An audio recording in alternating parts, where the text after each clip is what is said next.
Hello and welcome back to day 43 of How to Fix the World in 80 Days, and today we're talking about transparency. To most of us, the idea of a politician telling the truth is, well, kind of a joke, and generally I'd be the first person to agree with you. I have less faith in the government than almost anyone. But I am totally willing to ask, how bad is it really? I mean, sure, we all want more transparency, but what does that even mean? So, to figure that out once and for all, let's take a look at what it would actually mean to build a more transparent political system. When I first started writing this video, I made a list of all the things politicians do that aren't transparent, and I can tell you it got really excessive. It just seems like every week or every day there's a new juicy story coming out that reminds us just how much politics is rigged in the favor of those willing to lie, to cheat, and to steal. And yet, I have to remind myself, this is still Canada.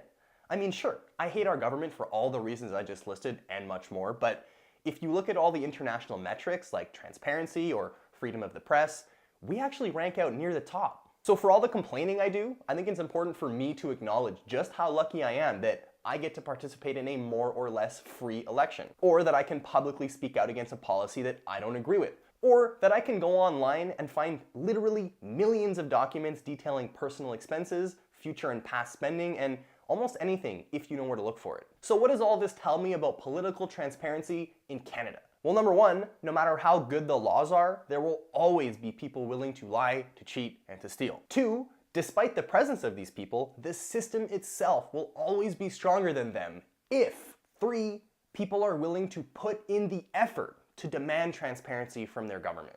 It's easy to want more transparency from your government, but actually getting it is a whole different thing. We tend to forget that transparency is really a two-way street. So sure, we all complain about the government, but how many of us have actually read the budget? How many of us have actually gone to a government event or a town hall meeting? And how many of us actually know the name of our federal MP or even our local councillor? There's a famous quote attributed to JFK, who, even though he didn't say it first, it goes, "Ask not what your country can do for you, but what you can do for your country." And I think that if we want a transparent system, that's the only way we're gonna get there. How you decide how much you wanna participate is obviously only up to you, but I guarantee that if you're not willing to at least inform yourself, the system is not gonna change for you. Don't be afraid to ask for more. Better yet, try actually showing up to vote for it. That'd be a great start.